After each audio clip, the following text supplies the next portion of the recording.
Hello.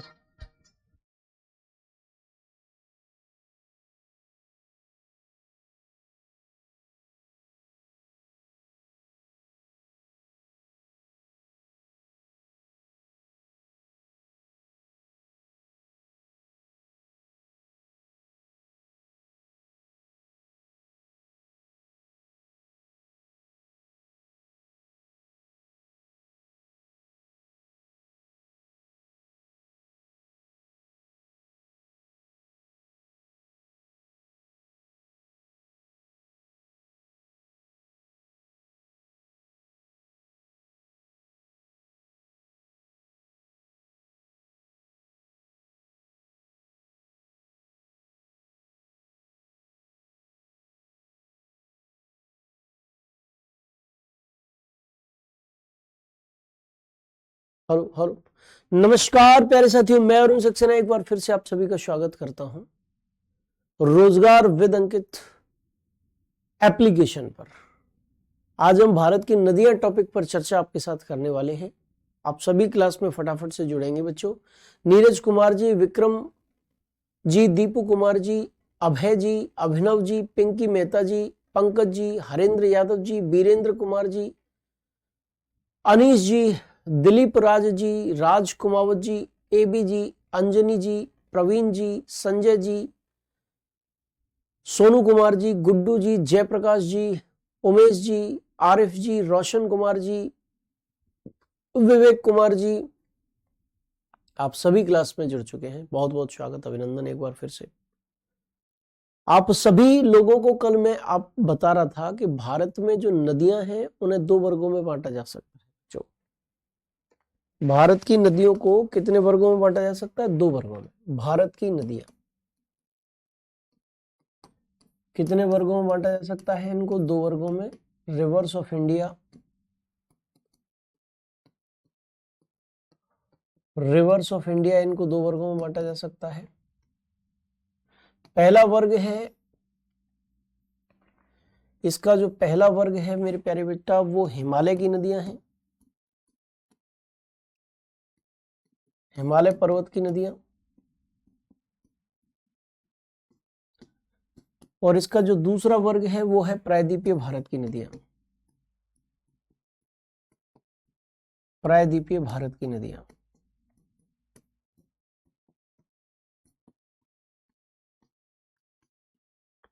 प्रायद्वीपीय भारत की नदियां, एक है हिमालय की नदियां और एक है प्रायद्वीपीय भारत की नदियां। दो वर्गों में भारत की नदियों को जो है बांटकर देखा जा सकता है।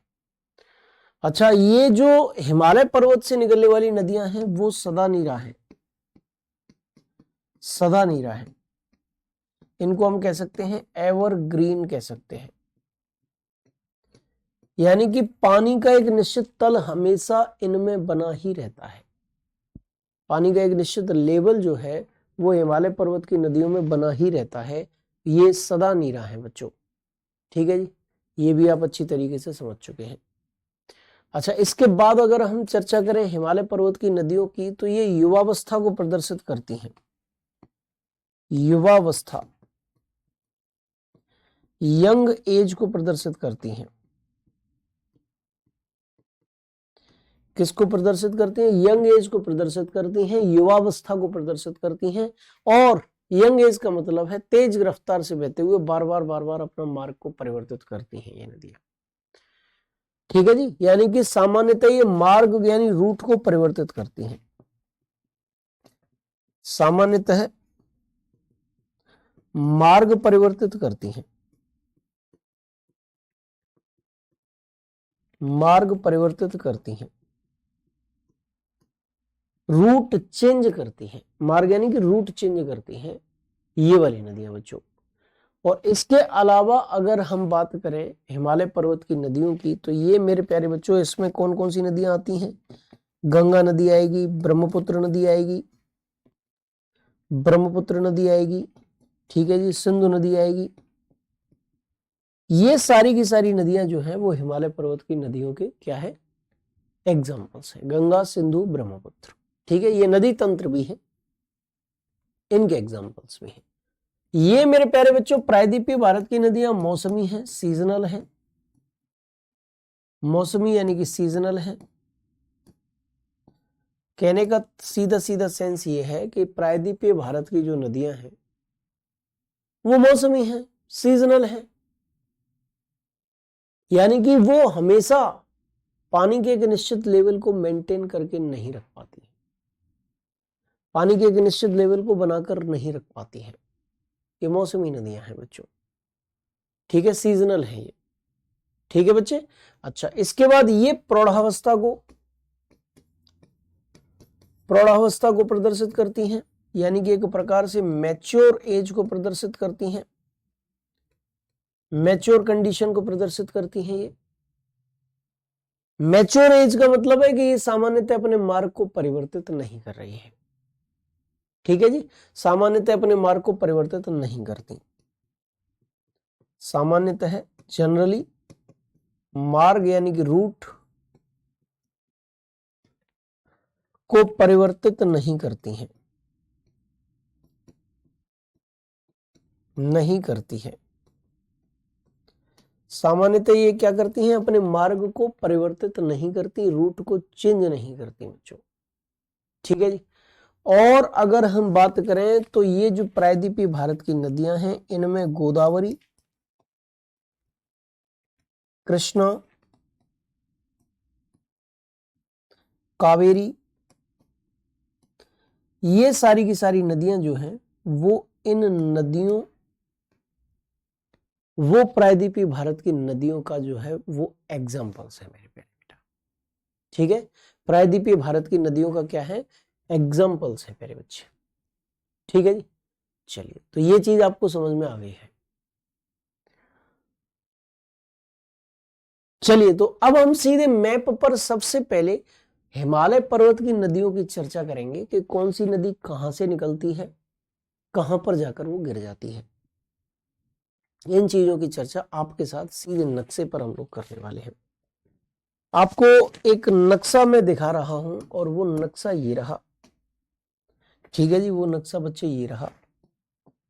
और इस नक्शे में, इस मैप में मेरे प्यारे बेटा, ये भारत की क्या है,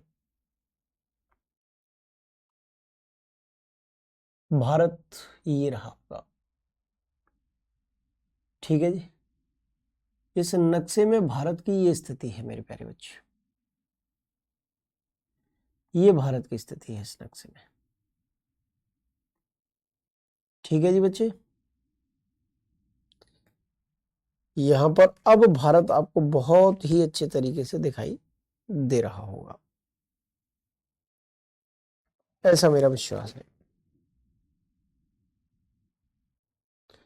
अब भारत जो है आपको दिखाई दे रहा होगा अच्छे से। तो प्यारे बच्चा, इस भारत में सबसे पहले मैं हिमालय पर्वत की नदियों की चर्चा करूंगा, और हिमालय पर्वत में सबसे पहले जिस नदी तंत्र की मैं चर्चा करूंगा वो है सिंधु नदी तंत्र, इंडस रिवर सिस्टम।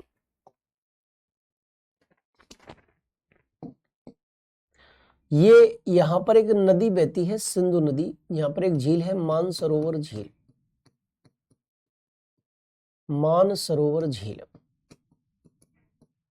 और मानसरोवर झील में से एक नदी निकल रही है बच्चों, उस नदी का नाम क्या है, उस नदी का नाम है सिंधु नदी। क्या नाम है उस नदी का, सिंधु नाम है, सिंधु नाम है इस नदी का, इंडस नाम है इसका।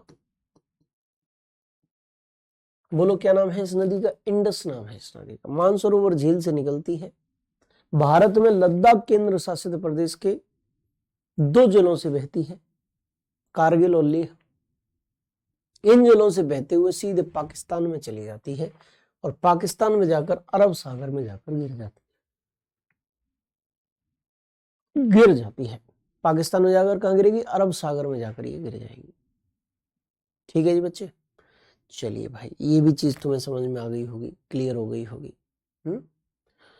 अब हम बात करेंगे कुछ और चीजों की, जैसे में क्या है बच्चे, जैसे में इसकी सहायक नदियां कौन कौन सी हैं, तो इसकी एक प्रमुख सहायक नदी आपको निकलती हुई दिखेगी यहां शेषनाग झील से। शेषनाग,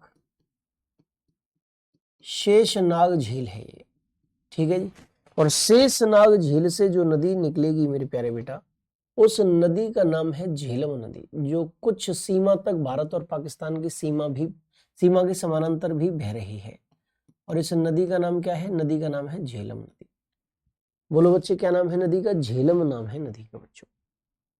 क्लियर है? क्या नाम है? झेलम नदी नाम है। अच्छा, शेषनाग झील की बात हो चुकी है बच्चों। इसके बाद हम बात करेंगे आपसे, यहां पर एक दर्रा है, बाड़ा लाचाला दर्रा। दर्रा क्या होता है? आप कहोगे गुरुजी दर्रा क्या होता है?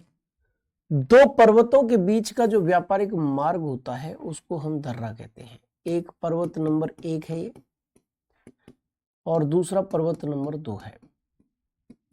इन दोनों के बीच जो आवागमन का मार्ग होता है उसी को हम क्या कहते हैं? उसी को हम दर्रा कहते हैं, उसी को हम गैप कहते हैं, उसी को पास कहते हैं बच्चों। ठीक है जी। इन दोनों पर्वतों के बीच आवागमन का जो मार्ग है उसी को पर्वत, उसी को दर्रा, उसी को गैप, उसी को पास के नाम से हम लोग पुकारते हैं। ठीक है जी।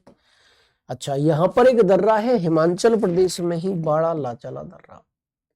क्या नाम है? बाड़ा लाचाला दर्रा। बाड़ा लाचाला दर्रा, क्या नाम है? बाड़ा लाचाला दर्रा नाम है।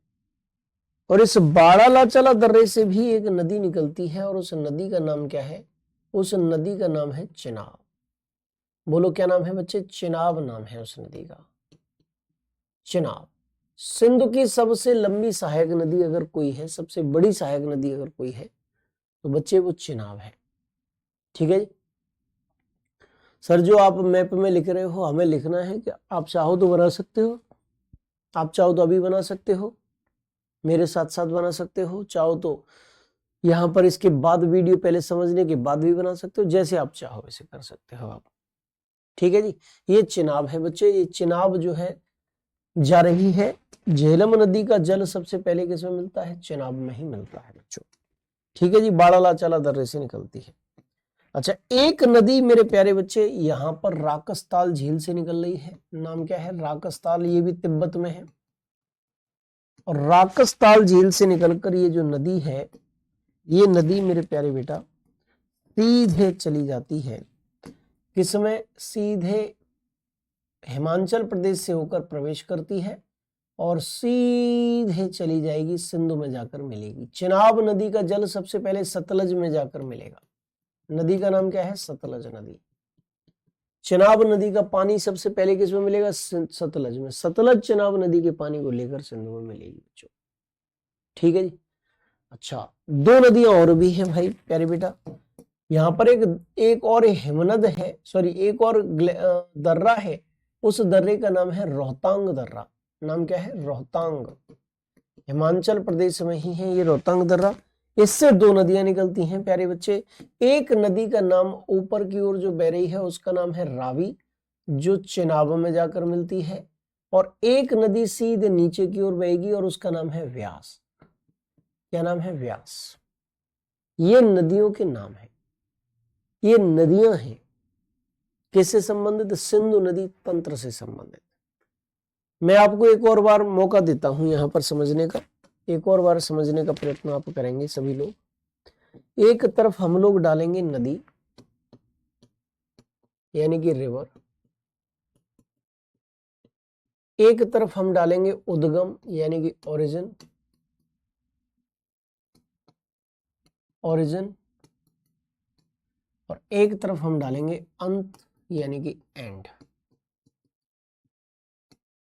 ठीक है जी। रिवर और उद्गम और अंत, तीन हमें अब क्या डालने हैं? तीन हमें डालने हैं, कॉलम बनाने हैं तीन। नदी का नाम मैंने आप लोगों को बताया था, क्या है? नदी का नाम बच्चों सिंधु नदी है। सिंधु नदी है। इसका उद्गम कहां से होता है, इसका ओरिजिन कहां से होता है? तो मेरे प्यारे बेटा, सिंधु नदी निकलती है आपके मानसरोवर झील से। मानसरोवर झील से निकलती है। और ये मानसरोवर झील कहां है? तिब्बत में है। ये गिरेगी किस में जाकर? ये अरब सागर में जाकर गिरेगी। किस में जाकर गिरेगी बच्चे? अरब सागर, अरेबियन सी में जाकर ये गिर जाएगी बच्चों। इसके बाद सिंधु के बाद दूसरी प्रमुख नदी मैंने बताई थी आपको, झेलम। ये नदी कहां से निकली? शेषनाग झील से निकली है। शेषनाग झील से निकली है। ये शेषनाग झील कहाँ है? ये जम्मू एंड कश्मीर में है। और ये शेषनाग झील से निकलने के बाद ये जो झेलम नदी है बच्चे, ये किस में मिलेगी? ये चिनाब में अपने जल को छोड़ेगी। ये अपने जल को कहां छोड़ेगी? चिनाब में छोड़ेगी बच्चे। ठीक है जी। अच्छा, इसके बाद तीसरी प्रमुख नदी मैंने बताई थी चिनाब। चिनाब ये कहां से निकलेगी बच्चे? चिनाब नदी बाड़ा लाचाला दर्रे से निकलेगी। बाड़ा लाचाला दर्रा। बाड़ा लाचाला दर्रा कहां पर है? हिमाचल प्रदेश में है। और यहां से निकलने के बाद ये जो चिनाब नदी है, ये अपना पानी किस में मिलाएगी? तो इसका पानी सतलज में मिलेगा भाई। पहले किस में मिलेगा? सतलज में मिलेगा पहले। चौथी प्रमुख नदी मेरे प्यारे बच्चे आपकी जो है वो कौन सी है? तो चौथी प्रमुख नदी मैंने आपको बताई थी सतलज। ये सतलज नदी जो है वो कहां से निकलती है? राकसताल से। राकसताल झील से निकलती है। राकसताल नहीं, सॉरी गलत बोल गया मैं। रोहतांग, हाँ जी, सही। राकसताल झील से ही निकलेगी। राकसताल झील कहाँ है? तिब्बत में है। राकसताल झील से निकलने के बाद ये सतलज नदी सीधे सिंधु में चिनाब नदी का भी पानी लेकर मिलेगी। दो नदियां मैंने और बताई थी। एक नदी बताई थी रावी, और ये जो रावी नदी है, ये रावी नदी मेरे प्यारे बेटा कहां पर है? रोहतांग दर्रे से निकलती है। रोहतांग दर्रा से निकलती है। और रोहतांग दर्रा कहाँ है? हिमाचल प्रदेश में है। और जाकर किसमें मिल जाती है? रावी नदी जो है वो जाकर मिल जाती है आपकी, बोलो फटाफट से, किस नदी में मिलेगी रावी नदी? चिनाब में मिलेगी। चिनाब में जाकर मिलेगी।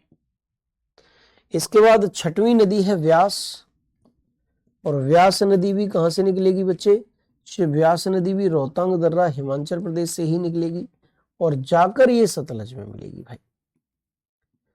ये 6 प्रमुख नदियां हैं। इन्हीं 6 प्रमुख नदियों को मैंने आप लोगों को मैप में समझाया और इन्हीं 6 नदियों को मैंने आप लोगों को अलग से लिखकर भी समझाया है। अगर आपको कहीं कोई परेशानी है तो मुझसे पूछ सकते हैं कि गुरुजी ये चीज हमारे समझ में जो है नहीं आई है। क्या गुरुजी ये चीज जो है वो हमारी समझ में नहीं आई है, वो आप मुझसे पूछ सकते हो। चलिए भाई, बहुत बढ़िया। टेलीग्राम में कैसे जुड़े बेटा? एप्लीकेशन पर जहां आप वीडियो देख रहे हैं उसी के पास ऊपर एक लिंक होगा टेलीग्राम करके, क्लिक कर दें, ज्वाइन का ऑप्शन आएगा, क्लिक कर दें, ज्वाइन हो जाओगे। अच्छा, अब यहां पर इन नदियों के बारे में कुछ तथ्य हो जाए।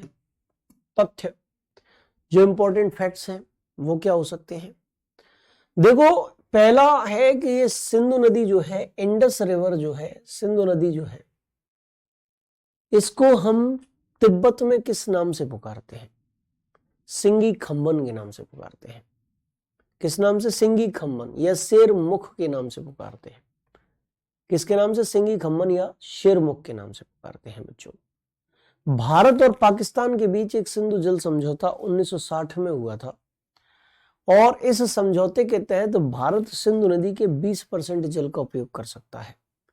कितने परसेंट जल का उपयोग कर सकता है? 20% जल का उपयोग जो है भारत कर सकता है सिंधु नदी के। बच्चों क्लियर है? समझ में आया? अच्छी तरीके से आ गया होगा आपको समझ में। चलिए, बहुत अच्छी बात है। तो सिंधु नदी के 20% जल का उपयोग भारत कर सकता है। क्वेश्चन आ सकता है कि सिंधु जल समझौता किन किन देशों के बीच हुआ? तो भारत और पाकिस्तान के बीच हुआ। कब हुआ? तो 1960 में हुआ। और भारत कितने प्रतिशत जल का उपयोग कर सकता है? तो 20% जल का उपयोग कर सकता है बच्चे। ये आप अच्छी तरीके से ध्यान रखिएगा, समझ लीजिएगा। ठीक है जी। चलिए, इसके बाद मेरे प्यारे बेटा अगर हम बात करें तो यहां पर आप देखोगे एक नदी है सतलज। सतलज नदी को हम क्या कहते हैं तिब्बत में? तो इसको लांगचेन खंबाब के नाम से हम लोग जानते हैं। सतलज नदी किस नाम से जानते हैं? लांगचेन खंबाब के नाम से जानते हैं। ये जो सतलज नदी है भारत में कहां से होकर प्रवेश करती है? तो ये शिपकीला के नाम से एक दर्रा है, शिपकीला।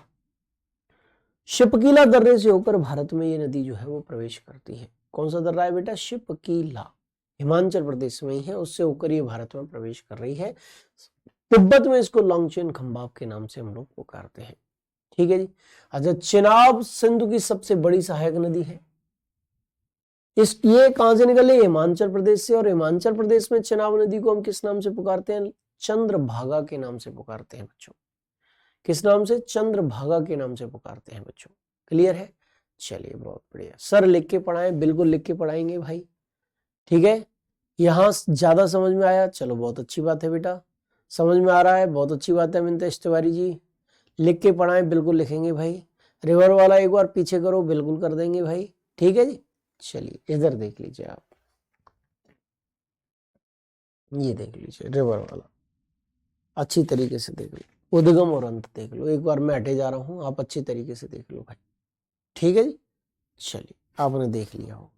अब हम आगे बढ़ते हैं। कुछ तथ्य मैंने बताए थे, महत्वपूर्ण तथ्य, महत्वपूर्ण तथ्य, इंपॉर्टेंट फैक्ट्स।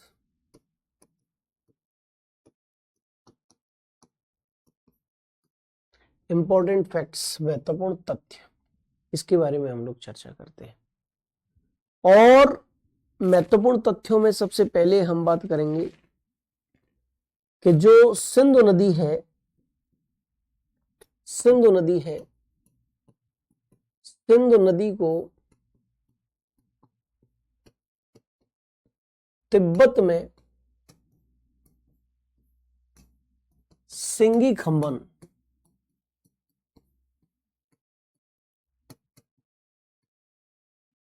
अथवा शेरमुख के नाम से पुकारते हैं।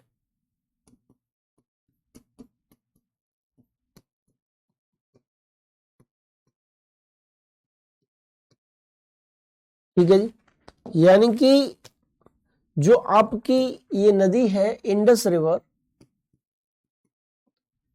Indus river is known as Singi खंबन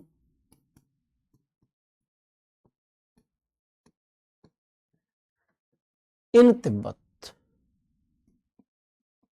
इसे हम तिब्बत में किस नाम से जानते हैं? सिंगी खंबन के नाम से जानते हैं। ठीक है जी बच्चे, अच्छी तरीके से समझ रहे हो आप? ठीक है।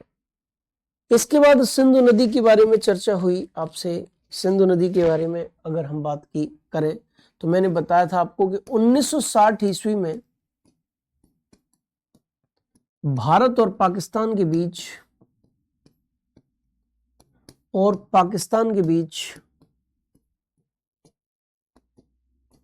सिंधु जल समझौता हुआ था। सिंधु जल समझौता हुआ था।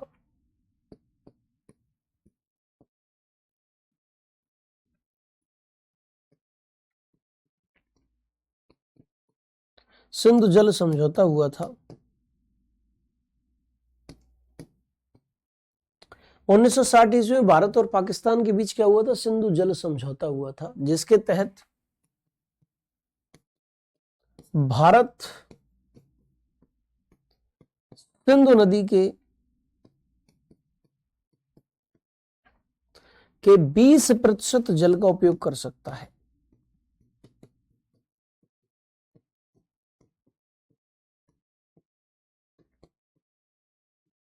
कर सकता है, यानी कि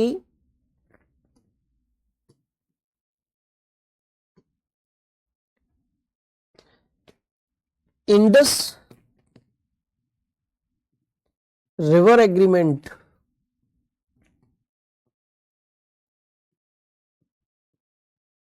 was held in 1960 between India and Pakistan. India and Pakistan,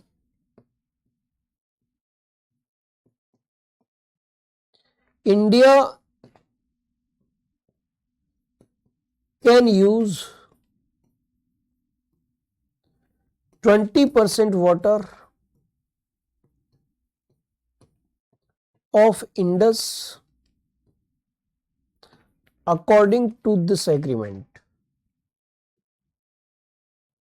According to this agreement.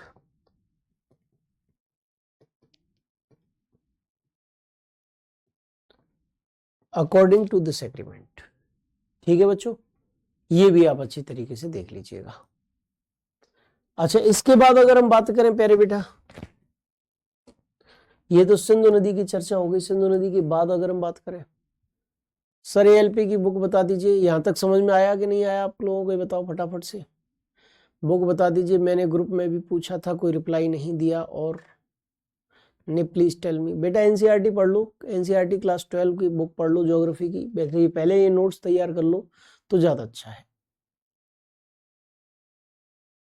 Verinag के पास शेषनाग झील से निकलती है बेटा झेलम नदी, वेरीनाग के पास, जम्मू कश्मीर में वेरीनाग नामक स्थान से के पास से शेषनाग झील से निकलती है। आपकी माताजी की तबीयत खराब है क्या? हाँ बेटा अभी खराब है, जिस दिन चेहरे पे मुस्कान होगी अपने आप पता चल जाएगा कि माताजी की तबीयत अब सुधर रही है, सही है। ठीक है जी बच्चे। तीसरे, नेक्स्ट, अगर हम चर्चा करें किस चीज की, अगर हम चर्चा करें मेरे प्यारे बच्चे, सिंधु जल समझौते की बात हो गई। सतलज नदी को, सतलज नदी को तिब्बत में लांगचेन खंबाब, खंबाब के नाम से पुकारते हैं।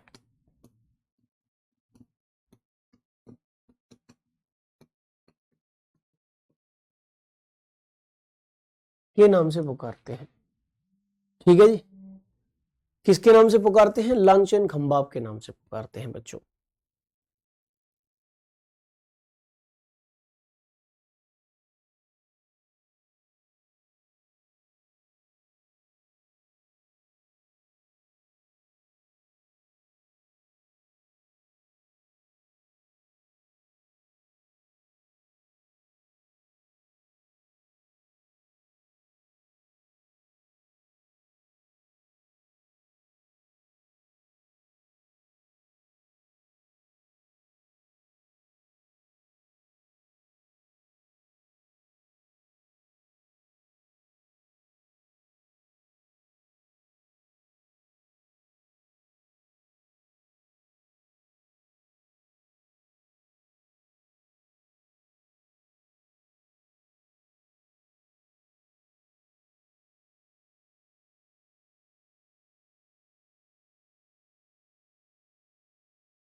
सतलज नदी को तिब्बत में हम लोग किसके नाम से जानते हैं? लांगचेन खंबाब के नाम से पुकारते हैं। Sutlej river, river is known as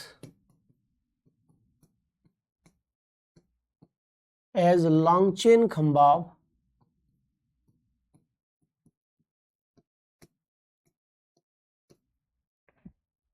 in Tibet. ठीक है जी। अच्छा, एक तथ्य मैंने ये भी बताया था आपको, एक तथ्य क्या बताया था मैंने आपको कि चेनाब नदी को, नदी को हिमाचल प्रदेश में चंद्रभागा कहा जाता है, चंद्रभागा कहा जाता है। यानी कि Chenab river is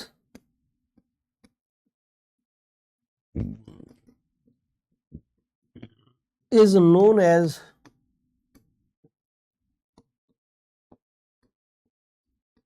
Chandrabhaga in Himachal Pradesh. और एक तथ्य मैंने यह भी बताया था कि चिनाब सिंधु की सबसे बड़ी सहायक नदी है। चिनाब सिंधु की सबसे बड़ी सहायक नदी है।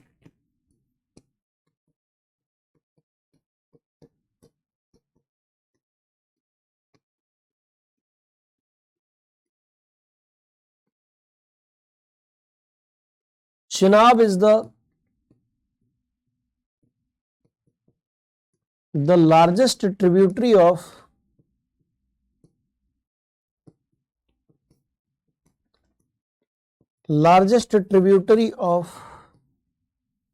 इंडस। ये भी आप देख लीजिए बच्चों, ठीक है जी। क्लास बेटा रुका नहीं है, सही चल रहा है, सही चल रहा है। तिब्बत कहां पे है? चीन में है बेटा, साक्षी सिंह जी।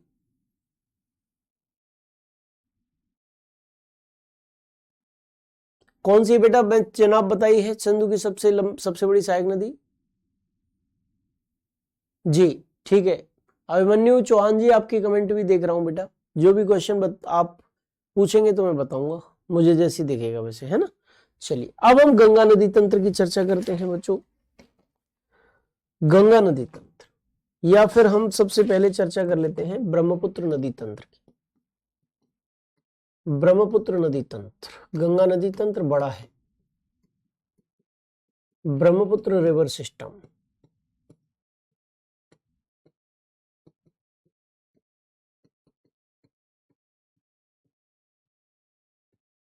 ब्रह्मपुत्र रिवर सिस्टम, ब्रह्मपुत्र नदी तंत्र की चर्चा मैं आपके साथ कर रहा हूं। अब ये जो ब्रह्मपुत्र रिवर सिस्टम जो है, उसको भी हम सबसे पहले कहां समझेंगे? मैप पर समझेंगे। इसके बाद हम आगे बढ़ेंगे बच्चों, ठीक है जी। इसको भी हम कहां समझेंगे? सबसे पहले मैप पर ही समझेंगे। देखिए, मानसरोवर झील के पास एक हिमनद है, एक ग्लेशियर है। ग्लेशियर क्या होता है? बर्फ का बड़ी चादर, बर्फ की बड़ी चादर, बहुत बड़ी चादर, उसे ग्लेशियर कहते हैं, उसे हिमनद कहते हैं बच्चों। और एक बड़ी सी चादर है, और उस चादर का नाम है चेम्मा युंगदुंग हिमानी। चेम्मा युंगदुंग हिमानी। और ये जो चेम्मा युंगदुंग हिमानी है बच्चे, यहां से एक नदी निकली है, और उस नदी का नाम है ब्रह्मपुत्र। तिब्बत में इसको हम सांगपो कहते हैं बेटा। तिब्बत में हम इसको क्या कहते हैं? सांगपो के नाम से पुकारते हैं इसको। तिब्बत में बच्चे हम इसको क्या कहते हैं? सांगपो कहते हैं, ठीक है। इसके एक ऐसी नदी है जो अलग अलग जगहों पर अलग अलग नाम से पुकारी जाती है। अच्छा, सांगपो नदी को अरुणाचल प्रदेश में ये प्रवेश करती है, भारत के अरुणाचल प्रदेश में। यहां इसको हम कहते हैं दिहांग। दिहांग। इस दिहांग नदी से दो नदियां और मिलती हैं। एक नदी है दिबांग, क्या नाम है? दिबांग। और एक नदी है लोहित। लोहित नदी है ये, और ये दिबांग नदी है। एक नदी दिबांग, एक नदी का नाम लोहित। और ये असम में आकर इसका नाम हो जाता है ब्रह्मपुत्र। असम में आके इसका नाम क्या हो जाएगा? ब्रह्मपुत्र नाम है। दिबांग और लोहित दोनों मिल जाएंगे इससे। इसके बाद मेरे प्यारे साथी, सीधे ये नदी बांग्लादेश में चली जाएगी। बांग्लादेश में इसको हम कहेंगे जमुना। यानी कि ब्रह्मपुत्र एक ऐसी नदी है जिसे तिब्बत में अलग नाम से, अरुणाचल प्रदेश में अलग नाम से, इसके अलावा असम में अलग नाम से और बांग्लादेश में अलग नाम से जाना जाता है। और ये नदी जो है सीधे गंगा भी इसी से मिल जाएगी। गंगा को बांग्लादेश में पद्मा कहते हैं।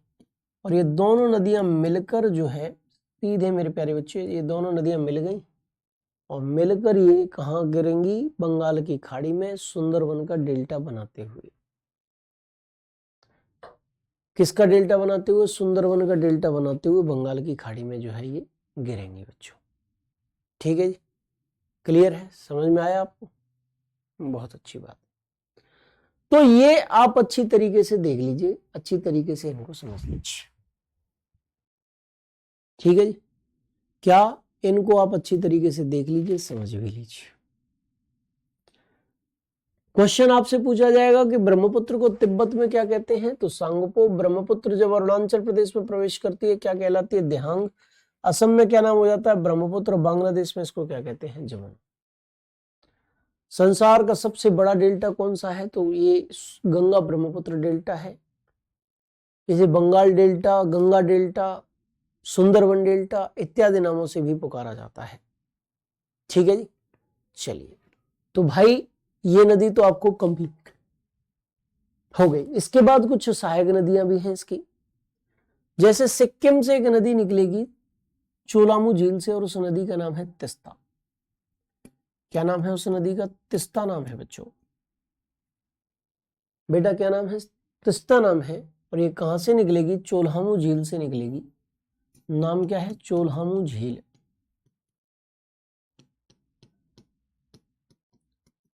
चोल्हामू झील से निकलेगी, नाम है इसका तिस्ता।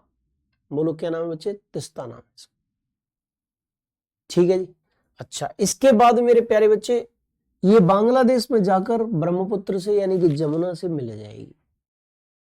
एक सहायक नदी है इसकी मानस। कौन सी सहायक नदी है प्यारे बेटा? मानस, जो तिब्बत के क्षेत्र से, हिमालय से ही निकलेगी और ब्रह्मपुत्र से जाकर मिल जाएगी असम क्षेत्र में।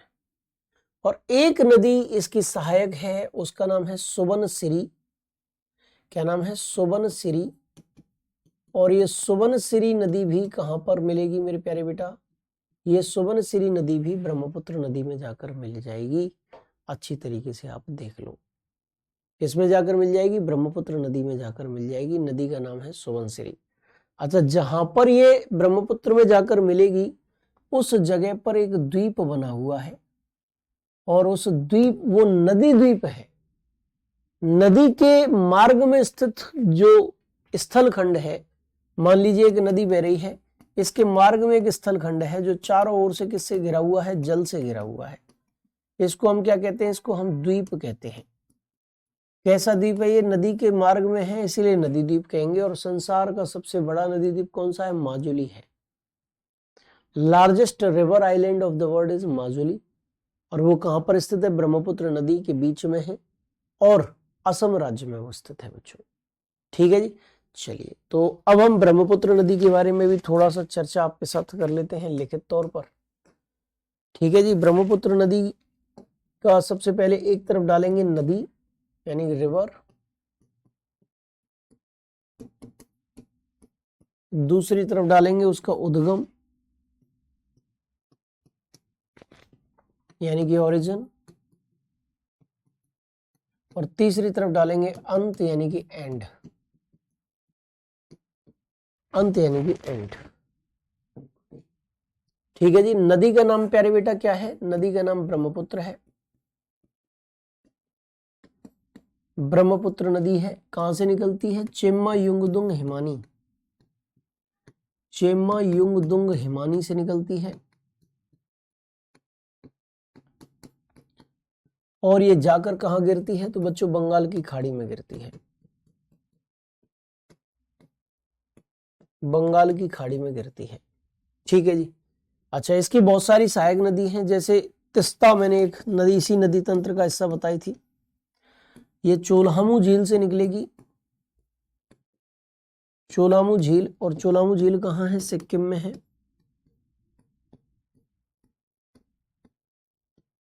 और यहां से निकलने के बाद ये जो है जमुना में जाकर मिल जाएगी। जमुना में जाकर मिल जाएगी, दूसरी प्रमुख नदी इसी नदी तंत्र की। तीसरी प्रमुख नदी मानस है, ये हिमालय से निकलेगी और ब्रह्मपुत्र में जाकर ये मिल जाएगी। चौथी प्रमुख नदी जो है वो है सुबनसिरी।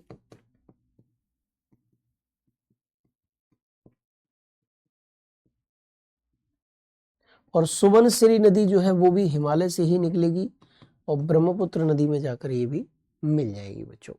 ठीक है जी। दिबांग और लोहित नदियां भी हैं, हिमालय से निकलकर ब्रह्मपुत्र में वो भी मिलती हैं बच्चों। ठीक है जी। राजू यादव जी, क्या चीज समझ में नहीं आ रही, आप मुझे एक बार बता तो दो कि ये चीज समझ में नहीं आ रही है। बेटा मैं आपको मैप पे भी समझा रहा हूँ, लिखित में भी समझा रहा हूँ, फिर भी अगर आपको कोई दिक्कत है तो मुझे बताओ तो सही, दिक्कत कहाँ है, क्या दिक्कत है, तब मैं उसका फिर क्लियर करूंगा उसको, दिक्कत को। ठीक है जी। तब मैं उस दिक्कत को आप लोगों को क्लियर कर दूंगा कि भाई देखिए एक नदी है, पर्वत से निकलती है और सागर में जाकर मिल जाती है, किसी न किसी सागर में सामान्यतः।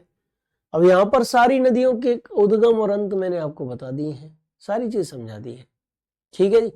इसके बाद मेरे प्यारे साथियों, अब यहाँ के बाद जो नेक्स्ट चीज है वो नेक्स्ट क्लास में मैं आपको कराऊंगा।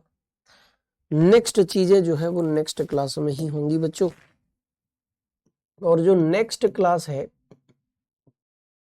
वो आपकी ट्यूसडे को होगी भाई, ट्यूसडे यानी कि मंगलवार को होगी, मंगलवार को होगी। अगर ये सोमवार को होती है तो थोड़ा सा हो सकता है टाइम चेंज होगा। आप एक बार एप्लीकेशन पर इवेंट चेक कर लीजिएगा कितने बजे ये बनी हुई है क्लास। एक्चुअली माता जी की तबीयत ज़्यादा खराब है, गंभीर स्थिति है, तो उनको डॉक्टर के पास लेकर मुझे जाना है मंडे को, इसीलिए या तो इस क्लास का टाइम चेंज होगा और या फिर ये क्लास ऑफ रहेगी। जैसा भी होगा आपको सूचित कर दिया जाएगा, टेलीग्राम पर मैं आपको सूचित कर दूंगा बच्चों। ठीक है जी। चलिए, तो इस प्रकार से सबके कमेंट बेटा शिवम कुमार जी मेरे पास पहुंचते हैं। सर जो आप मैप लिखते हो हमको भी लिखना है क्या? बिल्कुल लिख सकते हो बेटा, आप अगर मैप से समझ में आ जाए तो कोई दिक्कत नहीं, बना लोगे तो और अच्छी बात है। पीडीएफ उपलब्ध करा दिया करो, बिल्कुल उपलब्ध करा देते हैं बेटा, डेली उपलब्ध होती है। ठीक है जी। अब हम मुलाकात आपसे करेंगे ट्यूसडे को या फिर मंडे को, थोड़ा टाइम चेंज हो सकता है, अब देख लेना, इवेंट एक बार देख लेना। ठीक है भाई, अब मैं चलता हूं। जय हिंद, जय भारत, जय महाकाल।